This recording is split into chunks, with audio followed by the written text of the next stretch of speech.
So hello guys, কি অবস্থা তোমাদের? অনেকদিন পরে ব্লিচের ভিডিও নিয়ে আসলাম। যেহেতু ব্লিচ একটু ভিউ কম হয় সেই জন্য রেগুলার আপলোড করা হয় না, বাট আমি যেহেতু শুরু করছি আমি এটা শেষ করবো ইনশাল্লাহ। যাই হোক, 49 নাম্বার এপিসোডের পরে 50 নাম্বার এপিসোড হইতেছে একটা ফিলার এপিসোড। ফিলার এপিসোড মানে তো বুঝছো, এটা মেন গল্পের সাথে কানেক্টেড না, এইটা এখান থেকে সেইখান থেকে একটা কিছু কাহিনী দেখায় দেয় আর কি। সো ওইটা আমরা স্কিপ করতেছি। সো 49 নাম্বার এপিসোডের পরে সরাসরি আজকে আমরা 51 নাম্বার এপিসোড এক্সপ্লেন করব। লাস্ট এপিসোডে আমরা জানতে পারছিলাম যে রুকিয়াকে কালকেই মেরে ফেলা হবে এবং আমরা রুকিয়ার ব্যাক স্টোরি দেখতে পারি। যাই হোক, এপিসোডের শুরুতেই আমরা জানতে পারি যে আজকেই সেই দিন যেদিন রুকিয়াকে মেরে ফেলা হবে। সো এপিসোডের শুরুতেই আমরা তোশিরো আর রাঙ্গেকুকে দেখতে পারি যে কোথাও যাচ্ছিল। অন্যদিকে ক্যাপ্টেন ইচিমারু আর কিরাও কোনো একটা দিকে যাচ্ছিল, আর আমরা বুঝতে পারি যে এরা অ্যাকচুয়ালি রুকিয়ার ওইখানেই যাইতেছে, সব ক্যাপ্টেন আর লিউটেন্যান্টরা, যেহেতু আজকে রুকিয়াকে মেরে ফেলা হবে। দেন আমরা দেখতে পারি রুকিয়াকে গার্ডরা সেল থেকে বের করে ওরে যেখানে মৃত্যুদণ্ড দেওয়া হবে সেই দিকে নিয়ে যাইতে শুরু করে। এদিকে আমরা দুজন ক্লিনারকে দেখতে পারি যারা নিজেদের মধ্যে কথা বলতেছিল, আর কথা বলতে বলতেই এদের দুইজনের মধ্যে ঝামেলা শুরু হয়ে যায়। কিন্তু এর মধ্যেই খেয়াল করে যে ওদের দিকে কেনপাচি খুবই স্পিডে দৌড়ায় আসতেছে,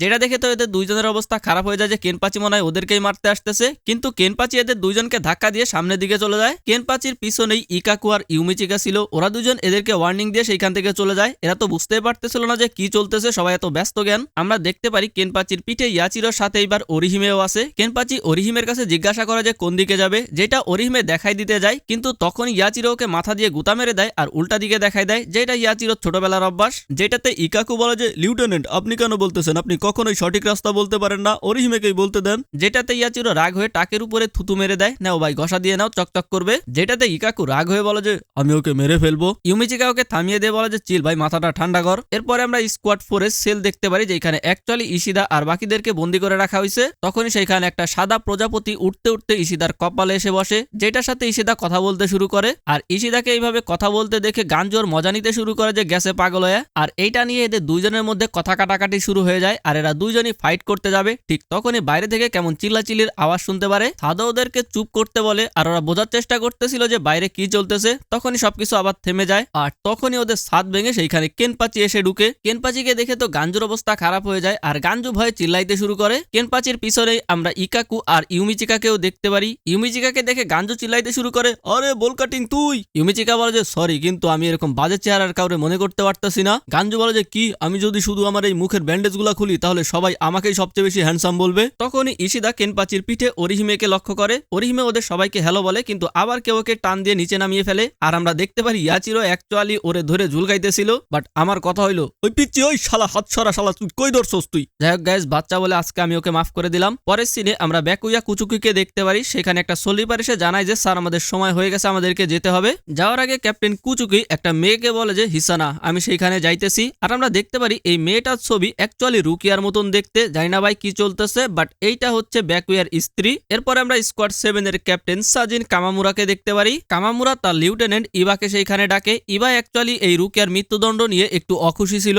ক্যাপ্টেন কামামুরা ইবাকে বুঝায় বলে যে দেখো, এটা নিয়ে আমিও একটু কনফিউজ ছিলাম, কিন্তু আমরা হেড ক্যাপ্টেন ইয়ামামোটো সিদ্ধান্তের বাইরে যাইতে পারবো না। কামামুরা বলে যে আমার অ্যাপিয়ারেন্সে যখন আমার পাশে কেউ ছিল না, তখন সেই একমাত্র ব্যক্তি যে আমাকে বিশ্বাস করে, মানে বুঝতেই পারতেছো কামামুরা হেড ক্যাপ্টেনকে অনেক সম্মান করে। তখনই সেইখানে ক্যাপ্টেন তোশেন আর তার লিউটেন্যান্ট হিসাগি চলে আসে, আর ক্যাপ্টেন তোশেন কামামুরার কথাতেই একমত হয়, অর্থাৎ এরা কেউ হেড ক্যাপ্টেন ইয়ামামোটোর বাইরে যাবে না। ইয়ামামোটো যেটা বলবে ওরা সেই পথেই চলবে, তাতে যাই হোক না কেন। অন্যদিকে আমরা স্কোয়াড 2 এর ক্যাপ্টেন সুইফন আর তার লিউটেন্যান্টকে দেখতে পারি। রুকিয়াকে যেখানে মৃত্যুদণ্ড দেওয়া হবে সুইফন সেই দিকেই যাচ্ছিল। তবে রুকিয়া বেঁচে থাকুক বা মারা যাক তাতে সুইফনের কিছু যায় আসে না, এইটা ওর কাছে একটা মিশনের মতো। তবে ও নিজের লিউটেন্যান্টকে সাবধান করে দেয় যে দেখ ভাই, তুই যদি আমার সাথে 2 নাম্বারই করিস তাইলে কিন্তু সবার আগে আমি তোরেই মারবো। অন্যদিকে আমরা স্কোয়াড 8 এর ক্যাপ্টেন সুনসুইকে দেখতে পারি যে আরামসে শুয়েছিল। তখনই সেইখানে লিউটেন্যান্ট নানাও এসে চিল্লাইতে শুরু করে, কারণ এদের সবাইকেই সেইখানে যাইতে হবে। ক্যাপ্টেন সুনসুই বলে যে আমার একটা সমস্যা আছে, তুমি কি আমার সমস্যাটা একটু শুনবে। নানাও প্রথমে একটু ইরিটেড হয়, তারপর বলে যে আচ্ছা ঠিক আছে, কি বলবা তাড়াতাড়ি বলো। ক্যাপ্টেন সুনসুই বলে যে তুমি তো দেখতেই পারতেছো আমার মুখের ভিতরে একটা ঘাসের পাতা দেয়া আছে,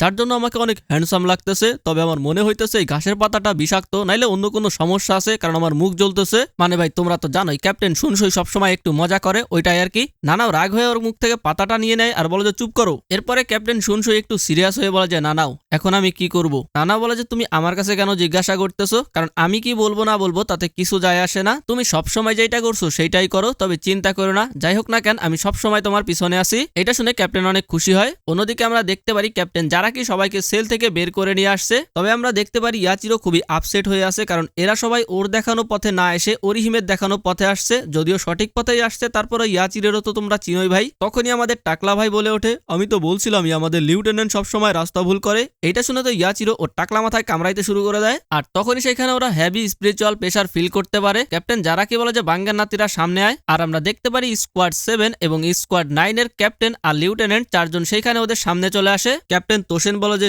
জারাকি তুমি রোয়াকারদের নিয়ে কোথায় যাচ্ছ? একবার হেরে যাওয়ার পরে কি তুমি তোমার সম্মান হারিয়ে ফেলছো? আর এদেরকে দেখে তো আরামাকির অবস্থা খারাপ হয়ে যাচ্ছিল। ইউমিচিকা বলে যে তুমি কি ভয় পাইতেছো? তুমি এত ভয় পাইতেছো কেন? আমরা ওদের চাইতে সংখ্যায় বেশি আছি। তখনই কেনপাচি ওদেরকে থামিয়ে দিয়ে বলে যে চুপ কর বেটা, তোদেরকে কে বললো যে আমি এদের সাথে তোদের ফাইট করতে দিব? এদের চারজনের সাথে আমি একা ফাইট করব। যদিও আমার জাম্পাক তো টেস্ট করার জন্য চারজন অনেক কম। এইটা শুনে ওরা চারজনই কেনপাচির সামনে চলে আসে। ক্যাপ্টেন তোশেন বলে যে তোমার মনে হয় তুমি আমাদের চারজনকে হারাইতে পারবা? আমি জানি তুমি অনেক স্ট্রং, তবে তার মানে এই না যে তুমি একা আমাদের চারজনকে হারাই দিবা। কেনপাচি নিজের জাম্পাক তো বের করে বলে যে তুমি অনেক বেশি কথা বলতেছো, চলো বেশি কথা না বলে আমরা ফাইট শুরু করি। তখনই আরামাকি বলে যে ক্যাপ্টেন আমরা কি করব? কেনপাচি বলে যে আমার রাস্তায় আসিস না, এখান থেকে দূর হয়ে যা। যেটা শুনে আরামাকি অনেক ডিসঅ্যাপয়েন্ট হয়ে যায়। তখন ইয়াচিরো ওকে উল্টা একটা নামে ডাক দিয়ে বলে যে কেনিকে অনেক খুশি মনে হইতেছে, তোমাকেও রাস্তায় আসা ঠিক হবে না। এরপরে ইয়াচিরো কেনপাচিকে বলে যে ঠিক আছে ভালো করে ফাইট করো, আমরা গিয়ে ইচিকে খুঁজে বের করি। কেনপাচি বলে যে আচ্ছা ঠিক আছে তোমরা যাও, আমি একটু পরে আসতেছি। এরপরে ইয়াচিরো ইশিদা ওদেরকে উল্টাপাল্টা নামে ডাক দিয়ে বলে যে চলো আমাদের এখান থেকে যাইতে হবে।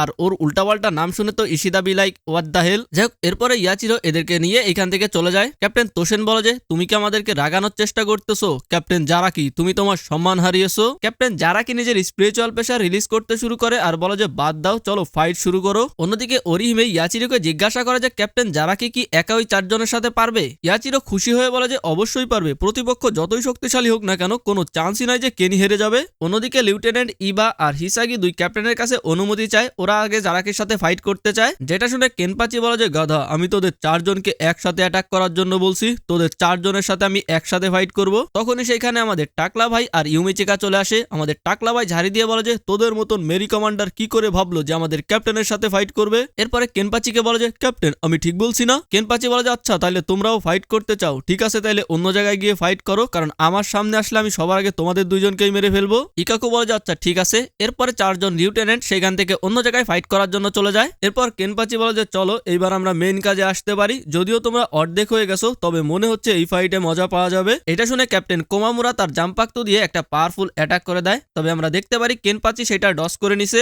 যেটা দেখে সাথে সাথে ক্যাপ্টেন তোশেন কেনপাচির উপরে আরো পাওয়ারফুল একটা অ্যাটাক করে দেয়, যেটাতে দেখতে পারতাছো হাজার হাজার ব্লেড উপর থেকে নিচের দিকে কেনপাচির উপরে পড়তে থাকে। আর এইটা খুবই পাওয়ারফুল একটা অ্যাটাক ছিল, যেটা দেখে ক্যাপ্টেন সাজিন বলে যে সব শেষ, এই অ্যাটাক থেকে কেনপাচি বা যেই হোক না কেন কেউ বাঁচতে পারবে না। তবে সামনে থেকে ধুলো সরে যাওয়ার পরে আমরা দেখতে পারি কেনপাচি সেইখানে স্টিল দাঁড়ায় আছে। আর ভাই ওর বডির মধ্যে দেখতে পারতেছো ব্লেড সব ঢুকে আছে। এমনি এমনি কি ভাই কেনপাচি রে মনস্টার বলে? কেনপাচি বলে যে তোমাদের লিমিট কি এই পর্যন্তই? আর এইটা দেখে তো ক্যাপ্টেন সাজিন কোমামুরা অবাক হয়ে যায় যে এটা কিভাবে সম্ভব। আমার এত পাওয়ারফুল অ্যাটাকের পরে ক্যাপ্টেন তোশিরোর এত পাওয়ারফুল অ্যাটাক, তারপরও স্টিল এইভাবে কিভাবে কেনপাচি দাঁড়ায় থাকতে পারে? কেনপাচি বলে যে আমি তোমাদেরকে আগেই বলছিলাম এইগুলো দিয়ে তোমরা আমাকে জাগাইতে পারবা না। অন্যদিকে আমরা রেঞ্জিকে দেখতে পারি যে নিজের ট্রেনিং শেষ করে ইচিগোকে বলে যে তাইলে আমি চলে যাচ্ছি। ইচিগো বলে যে ঠিক আছে। ইচিগো স্টিল সেখানে ট্রেনিং করতেছিল।